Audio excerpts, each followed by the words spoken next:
জগৎ বিখ্যাত তিনজন পৃথিবীর মধ্যে সবচেয়ে নিকৃষ্ট নারী পাপিষ্ঠ মহিলা, তিনজন মহিলা, জোরে বলেন আল্লাহু আকবার। এই তিনজন মহিলার দেশটারে শেষ করেছে পাপিষ্ঠ তিনজন নারী। পৃথিবীর ইতিহাসে কিয়ামত পর্যন্ত এদের মতো নিকৃষ্ট তিনজন নারী পৃথিবীর মধ্যে আর কেউ আসবে না। তাদের মধ্যে একজনের নাম হলো হযরত লূত আলাইহিস সালামের বিবি ও মুসলমান বাইলার, দ্বিতীয় জন হলো আবু সুফিয়ানের বিবি মুসলমান উম্মে জামিল, তৃতীয় নাম্বার হযরত নূহ আলাইহিস সালামের বিবি ও মুসলমান শুনে নেন ও মুসলমান বাইলার। এই পৃথিবীর মধ্যে এই তিনজন মহিলা নিকৃষ্ট মহিলা, যারা পাপিষ্ঠ মহিলা। পৃথিবীর মধ্যে এত বড় নিকৃষ্ট মহিলা পাপিষ্ঠ নারী পৃথিবীর মধ্যে আসেন নাই। আমার দেশেও অনেক বাইরা আছেন যারা দ্বীনের পথে আছেন, বিবিগুলো সরল সঠিক পথে নাই। অনেকের স্বামী দুষ্ট স্ত্রী বালা, আবার অনেকের স্ত্রী বালা স্ত্রী দুষ্ট স্বামী বালা, আবার স্বামী দুষ্ট স্ত্রী বালা। আছে কি নাই? যেটা বলেন আছে কি নাই? এ দুনিয়ার মুসলমান শুনে না,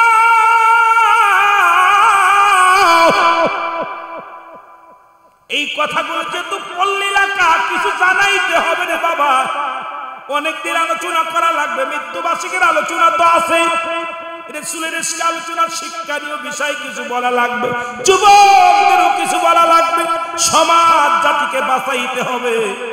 কারোর গীবত নয়, কারোর বিরোধিতা নয়, কারণ আমার মন মতো ইচ্ছাকৃত আমি আপনাদেরকে হট্টগোল বাঁধাইতে আসি নাই।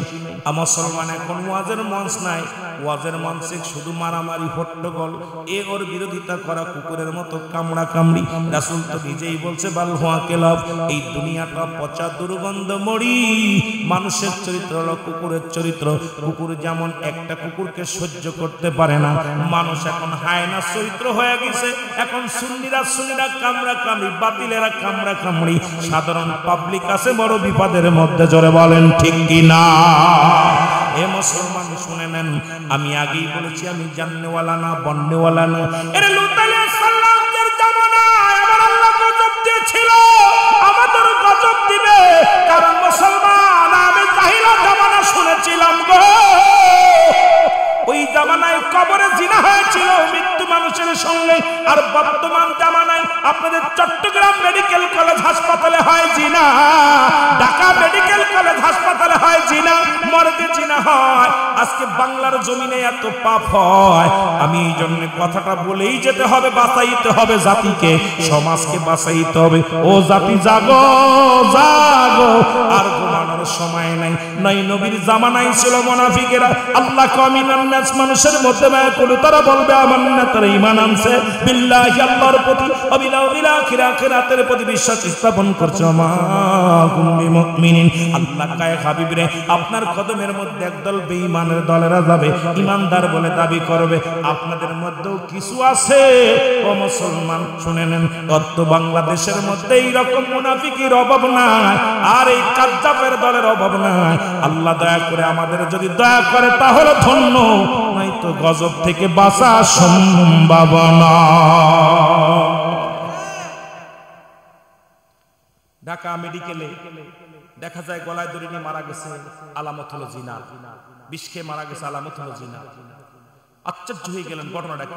ডাক্তাররা বইটা বসলেন, বসা পর এটাকে রিসার্চ করে সিসি ক্যামেরা লাগালেন, বসলেন। এরপরে যখন রিমান্ডে নিলেন ডোমরে, উনি বললেন একটা দুইটা নয়, শত শত নারীকে আমরা ভোগ করি। যখন আমি লাশ কাটতে যাই, যখন এই লাশ কাটা টেবিলের উপরে লাশটা শোয়ায়, আগে তার সঙ্গে জিনা করি। নাউজুবিল্লাহ বলেন। আমি কি মিথ্যা কথা কইছি? এই যারা মিডিয়া চালান জিহ্বা কেটে দিবেন মিথ্যা বললে। মিথ্যা বলতে আসি না আমি আপনাদের ভিতরে। যে দেশে মরা মানুষের সঙ্গে জিনা হয়, বাংলাদেশে 90% মুসলমান, কত পার্সেন্ট? সেখানে মরা মানুষের মর্গে জিনা হয়। সেই দেশে কিসের ইসলাম, কিসের দাড়ি, কিসের টুপি, কিসের পাঞ্জাবি, সব শেষ। কথা বলা যাবে না। আপনি বলবেন না, আমি বলবেন না, কে বলবে? ঢাকা মেডিকেল নয়, চট্টগ্রাম মেডিকেল একই অবস্থা ধরা পড়ল। দেখেন আমার মা বোন মরে যাও শান্তি নেই, মারাজ মরে যাওয়া পরে যদি জিনায় লিপ্ত হয়, আজকে মানুষগুলো কোথায়? এই আজকে নরখাদকগুলো নরখাদকগুলো গতকালকে দেখলাম হলো আপনার রংপুরে, দিনাজপুরে নরখাদক ধরা পড়ছে। মরা মানুষ কবর তুটে মরা মানুষ খাচ্ছে, একদম হাতে নাতে ধরছে। কোন জগৎ আছেন? আমি তো চিন্তা করছি কোন দেশে আমার বক্তা বানাইলা, কোন জামানায় বক্তা বানাইলা, এমন একটা জামানায় বক্তা বানাইলা। এখন তো শুধু বিপদ, যেদিকে তাকায় সেদিকে বিপদ, যেদিকে তাকাইতে সেদিকে বিপদ। কারণ এখন শেষ জামানা বলতেছি, কিয়ামতের আলামত 40টা আলামত হবে কিয়ামত হওয়ার আগে, অধিকাংশ আলামত হয়ে গেছে। এখন এত মুসলমান, এত মসজিদ মন্দির থাকতেও যদি আমার দেশের অবস্থা হয় এই অবস্থা নাই, জায়েদ খানের মতো লম্পট যিনি চলচ্চিত্রের সবচেয়ে লুচ্ছা, সে বলে ইমামদেরকে গালি দিয়ে বলে ইমামরা বলৎকার, নাউজুবিল্লাহ বলেন। যিনি লুচ্চখানার বড় নাফিক, লুচ্চখানা, যেখানে চলচ্চিত্র, যেখানে সবচেয়ে নষ্ট খানা। আমি একজন সঙ্গীত শিল্পী, বাংলাদেশ বেতারের সঙ্গীত গাই আমি জানি আমার কাছে মামাবাড়ি, মার কাছে মামাবাড়ির কথা বলা লাগবে। মাই টিভিতে আলোচনা করি সত্য ইসলাম, আর টিভিতে আলোচনা করি তৌহিদের মুর্শিদাবাদ। ওই জগতের মানুষ আমিও, কারণ আমরা জানি তোমাদের দর্শন বন্ধু যে আলোচনা 6টা সকাল 6টা 20 মিনিটে সত্য ইসলাম আলোচনা করি, আমি গুনাহগার। মাই টিভিতে আলোচনা করি তৌহিদের মুর্শিদাবাদ দুপুর 12:30টায়, আপনারা ঘরে বসে বসে দেখেন, আমি সেই গুনাহগার। একাধিক টেলিভিশন আলোচনা করি। আমার সামনে যখন বলে, আমার তো কলিজার মধ্যে লাগছে যখনই বলছে গালি দেয়া যে বাংলাদেশের অমুক ইমামরা সব বলৎকার। আজকে বাংলাদেশের মৌলবীরা সব চোখ বুঝে বন্ধ আছে, চোখ। আরে যে দেশে লক্ষ লক্ষ মসজিদ, লক্ষ লক্ষ মসজিদ, আজ 18 কোটি বাঙালি, তোমরা এখনো জাগতে পারো নাই যে ইমামদেরকে একজন সবচেয়ে বলৎকার, সবচেয়ে লুচ্ছা বদমাইশ গুন্ডা, সেই ইমামদেরকে বলে বলৎকার, আর ইমামরা এখন আঙ্গুল চষে বসে বসে। যারা বলেন ঠিক কিনা? কি জগৎ আসলে তুমি বলবা কেমন? তো আরেক মৌলবীর বিরুদ্ধে খেলে লাগতেছে, তুমি বলবা কেমন? তোমার চরিত্র তো খারাপ। আজ কদিন ফেসবুকের দিক তাকায় আমার চোখের পানি ধরে রাখতে পারে না। কি হলো শুরু? আজকে আলেমরা এ আলেম ওর বিরুদ্ধে, ও আলেম ওর বিরুদ্ধে। তোমার যেটা জানা আছে আমার সেটা জানা নাই, আমার যেটা জানা আছে তোমার সেটা জানা নেই, জানার উদ্দেশ্য নাই। তুমি যে সব করে ফেলেছো না। অ্যারিস্টটল সক্রেটিস বই লেখা পর বলছে নো দাই সেলফ। কি বলছে? নিজেকে নিজে চিনতে হবে, মানারফান নফস, নিজের নফসকে চিনতে হবে। তুমি তোমারই চিনতে পারো নাই, কিসের মুক্তি, কিসের মুক্তাস? বেয়াদব, যেটা বলেন ঠিক কিনা? আজকে এটা আশা করছিলাম, যেটা আশা করি সেটা। এখন ওয়াজের মঞ্চ না নাটকের মঞ্চ, ওয়াজের মঞ্চ না গিবাতের মঞ্চ, ওয়াজের মঞ্চ না বদমাইশের মঞ্চ, ওয়াজের মঞ্চ না শয়তানের মঞ্চ, বুঝে ভুল পাচ্ছি বড় কোন জামানায় আসছে। আল্লাহ তুমি আমাদেরকে কবুল করো, আল্লাহ তুমি শেফা করো, হেফাজত করো, যেটা বলেন আমিন। আরো জোরে বলেন আমিন। এই জন্য তওবা পড়া নিচে আগে, আল্লাহ তওবাকারীকে ভালোবাসে। যদি মরণ হয়ে যায় মধ্যে, যদি কেউ মেরে ফেলে আলহামদুলিল্লাহ। কথা বুঝেন? আহারে নিষ্ঠুর মৃত্যু, কি অবস্থা চারিদিকে। আমি কেন যেন দেখেন, আপনি একটু চোখটা বন্ধ করে দেখেন, চোখটা বন্ধ করে দেখেন চারিদিকে বিপদ। একটু সচেতন মানুষ একটু চিন্তা করেন, আপনি সংসারের ভিতরে শান্তি নাই, সংসারের ভিতরে শান্তি নাই, স্বামী স্ত্রীর ভিতরে শান্তি নাই, আপনার ফ্যামিলির মধ্যে শান্তি নাই, আপনার মহল্লার মধ্যে শান্তি নাই, গ্রামের মধ্যে শান্তি নাই। অশান্তি কেন যেন চারিদিকে, কেন একটা অশান্তি কেন বিরাজ করতেছে চারিদিকে, খালি নাই নাই নাই নাই, পালাম না পালাম না। কিন্তু এই দুনিয়াটার প্রতি এত লাগছে কেন? আমরা আমাদেরকে একবার মরণের চিন্তা করে না? মরণের চিন্তা যদি তার ভিতরে থাকে, সে তো দুনিয়ায় অন্যায় করতে পারে না। জোরে বলেন ঠিক কিনা? আরো জোরে বলেন ঠিক কিনা? ওরে আজ না হয় কাল তুমি যাইবা কবরে, মরার পরে দেখবে ছায়া গো তোমার সবই রইল, মরার পরে দেখবে ছায়া গো ভাই, মরার পরে দেখবে ছায়া। রে আজ না হয় কাল তুমি যাইবা কবরে, মরার পরে দেখবে ছায়া গো তোমার সবই রইল, মরার পরে দেখবে। দাদাই গেছে বাবাই গেছে, কেউ না আইলো ফিরে, তোমার একদিন যাইতে হবে গো ভাই অন্ধকার কবরে, তোমার তো যাইতে হবে। ঠিক কিনা? ঠিক কিনা?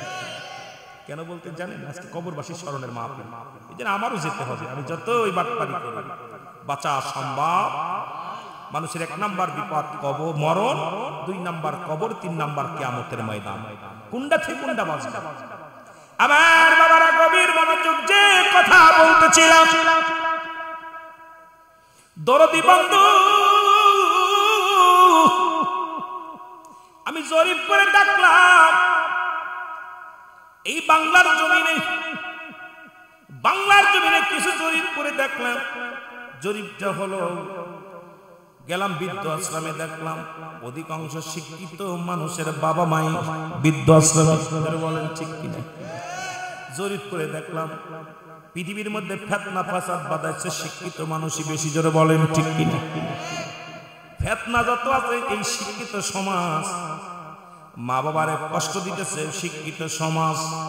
ফেতনার গুড়া পৃথিবীর মধ্যে দেখবেন ঘুষখোর, বাংলাদেশে যত ঘুষখোর শিক্ষিত সমাজ বেশি। জোরে বলেন ঠিক কিনা? রাগ করবেন না, বড় বড় চেয়ারে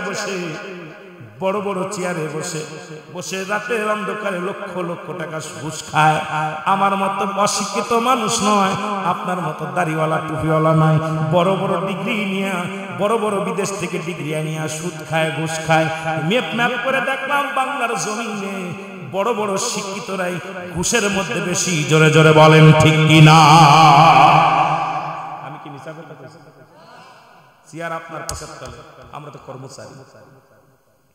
এই জন্য ওয়াদের আগে বলে যায়, দাদাই বলতো মানুষের মতো মানুষ হতে হবে, বাবাই বলতো মানুষের মতো মানুষ হতে হবে, উস্তাদ বলতো মানুষের মতো মানুষ হতে হবে। বুঝতাম না তখন, মনে করতাম বাবাও তো মানুষ, আমিও মানুষ, উনি বড় মানুষ, আমি ছোট মানুষ, উনি মুরব্বী মানুষ, আমি বিয়ং মানুষ। কিন্তু এখন বুঝি কেন বলেছিল, আজকে কেনর জবাব এখন বুঝতে পারি, কেনর জবাব বুঝতে পারি। এর মুসলমান বিদেশ থেকে পিএইচডি করিয়া অফিসের মধ্যে চেয়ারে বসে যারা ঘুষ খায়, যাদের ঘুষ ছাড়া, যাদের কলমের খোসা দেয় না, যারা ঘুষ ছাড়া অফিসে কোনো সই করে না, এরা মানুষ কি অমানুষ? কথা কম। হয়তো আমার পিছে লেগে যেতে পারেন বড় শিক্ষিত সমাজ, বলতে পারেন উঠলাম ইনসাফে বাংলার জমিনে ওয়াজ করতে দিব না, দরকার নাই। আল্লাহ দিয়ে আমার আল্লাহর কাছে দোয়া করবেন, আল্লাহ যেন আমারে সহি সালামতে রাখে। প্রয়োজন হলে ভ্যান চালায় খাবো, প্রয়োজন হলে রিক্সা চালায় খাবো, কারণ আল্লাহ পাক তো রিজিকের মালিক। আমার আল্লাহ বানাইছে যেদিন, সেদিন থেকে রিজিকের ফয়সালা দিয়ে দিয়েছে। আর আমার নবী যদি মাটি কাটতে পারে আমি কেন পারবো না? আমার নবী যদি মাটি টানতে পারে আমি কেন পারবো না? আমার নবী যদি বকরি চড়াইতে পারে আমি কেন পারবো না? সেই নবীর উম্মত যেহেতু আমরা পারবো। জোরে বলেন ঠিক কিনা? আমাদেরকে ভয় দেখায় লাভ নাই। আলেমরা সবই পারে, আলেমরা কিশন দিতে পারে, আলেমরা রিকশা চালাইতে পারে, আলেমরা ইমামতি করতে পারে। আলেম না হলে বিয়ে পড়াইতে পারবি না, আলেম না হইলে দুনিয়ার মধ্যে কবরে জানাজা নিয়ে যেতে পারবি না, আলেম না হলে সমাজে মুসলমান হতে পারবি না। সুতরাং আলেমদের বিরোধিতা কেউ করবি না। জোরে বলেন ঠিক কিনা? আমি এবার কইলে অনেকে, যে ছেলে লেখাপড়া শিখে পিএইচডি করে ডক্টর ইঞ্জিনিয়ার হইয়া ডক্টরি নিয়ে হাসপাতালে বসে, যাদের হাতে রোগী মারা যায়, টাকার জন্য যারা অপারেশন করে না, এই ডাক্তারগুলো মানুষ না অমানুষ? এই যে আয়াত নামে একটা ছেলেকে মেরে ফেলেছে, 2 লক্ষ টাকা আবার দাবি করেছে। খাতনাতে মনে করে দিয়েছে কয় লাখ? 6 লাখ। আয়াত নাকি নাম? আয়াত নামে ছেলেটা। এ মুসলমান শুনে নেন, খাতনাতে সুন্নাত করতে যায় কেন তার আবার বেহুশ করা লাগবে? কিসের জন্য বেহুশ করা লাগবে? আসলে তাদের তো হুঁশ নাই, টাকার কাছে বিক্রি হয়ে গেছে। যে সমস্ত ডক্টরেরা টাকা ছাড়া অপারেশন করে না, রোগী দেখে না, এই সমস্ত ডাক্তারগুলো মানুষ না অমানুষ? যারা সমাজের মধ্যে বড় বড় চেয়ার নিয়ে ঘুষ খায় তারা অমানুষ না মানুষ? আবার রাস্তায় দাঁড়ায় যারা 20 টাকা ঘুষ নেয় এরাও মানুষ না মানুষ? আছে না? একদম রাস্তার মধ্যে দাঁড়ায় কয় পাড়া দিতেছি 20 টাকা দাও। আয় ঘুষখোর, সুদখোর, হারামখোর। এই দুনিয়ার মধ্যে মুসলমান শোনে না, লেখাপড়া করলে না তাই করো, বুড়ো বয়সে যদি বাবা মার জায়গা না হয় ঘরে গো, যে সন্তান তার বাবা মার খবর নেয় না, তারা মানুষ কি অমানুষ? আল্লাহর কসম, একটা আলেমের বাবা বৃদ্ধাশ্রমে নাই। আমি নিজ চোখে দেখেছি, কয়েকটা বৃদ্ধাশ্রমে গেছি, একটা হাফেজ সাহেবের আব্বা বৃদ্ধাশ্রমে নাই। বড় বড় অফিসারের বাবা গুলো বৃদ্ধাশ্রমে কান্দে, জোরে জোরে চিল্লায় বলেন ঠিক কি না? আলেমদের গালি দিস বেয়াদব, তোর বাবা বৃদ্ধাশ্রমে, কিন্তু একটা আলেমের বাবা, একজন ইমাম সাহেবের বাবা একটা বৃদ্ধাশ্রমে দেখাতে পারবে? একটা আমি দেখি নাই। আলেমদের বিরোধিতা করিস, তোর কত বড় সাহস! জিহ্বা টেনে ছিঁড়ে ফেলতে হবে, জোরে বলেন ঠিক কি না? সাধারণ পাবলিক এই আলেম জানাজানা পড়লে তোর লাশ পড়ে থাকবে, কুত্তায় খাবে। এই আলেম জানাজানা তোর দোয়া না করতে তুই মৌলবী হতে পারবি। এই আলেম যদি দোয়া না করতে বউ নিয়ে শুতে পারতি না। এই আলেম যদি তোর জন্য সব কাজ আলেম লাগবে, জোরে বলেন ঠিক কিনা? আলেমদের সম্মান। কিন্তু আমার দেশের জাতিরা কেন ঘুমায় আছে কিছু বুঝি না। ঘুমায় আছো কেন? জাগতে হবে। ঘুমানোর সময় নাই।